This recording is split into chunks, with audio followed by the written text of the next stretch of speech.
महाराज जी, हमें भगवान की पूजा पर या अपने कर्म पर ज्यादा विश्वास रखना चाहिए, जैसे दीन या किसी तो कर्म ही पूजा है। कर्म ही पूजा है। तुमने पूजा को अलग क्या समझ रखा है?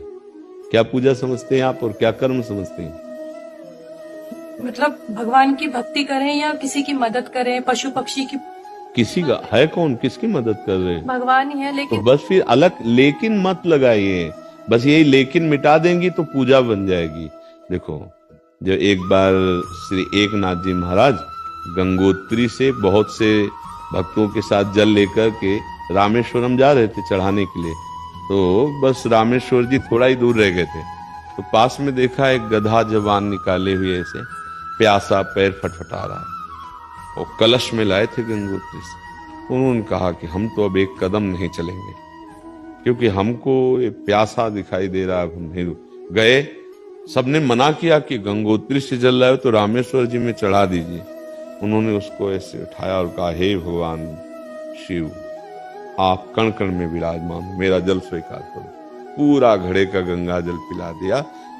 वो सब गए उधर जल चढ़ाने, तो इधर देखा गधे से भगवान रामेश्वरम जी प्रकट हो गए, साक्षात दर्शन दिया। सब रूपों में भगवान है, ऐसा मान करके ये सच्ची पूजा मानी जाती है। हाँ, हम कभी विग्रह में पूजा करते हैं तो कभी सबके हृदयों में विराजमान, पशु पक्षियों के हृदय में विराजमान। तो हमारी भावना तो ये होनी चाहिए ना, सब में भगवान है, पति में, पुत्र में, परिवार में, सब में।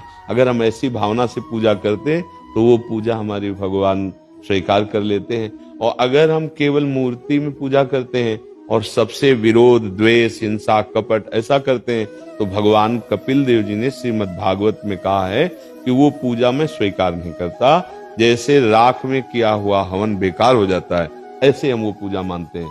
मूर्ति में तो अच्छे भाव से पूजा की, और व्यवहार में तुम छल, कपट, हिंसा, व्यभिचार, ऐसे पापाचरण, वो भगवान पूजा स्वीकार नहीं। आप समझ पा रहे हैं? हाँ, सब रूपों में हम पहले देखें कि प्रभु है, चाहे पशु पक्षी की हो, चाहे किसी व्यक्ति की हो, अब सेवा करो, वो सेवा तुम्हारी पूजा ही हो जाएगी। हर कर्म उसकी पूजा हो जाती है, जो अच्युत भावना से, भगवत भावना से युक्त हो जाता है।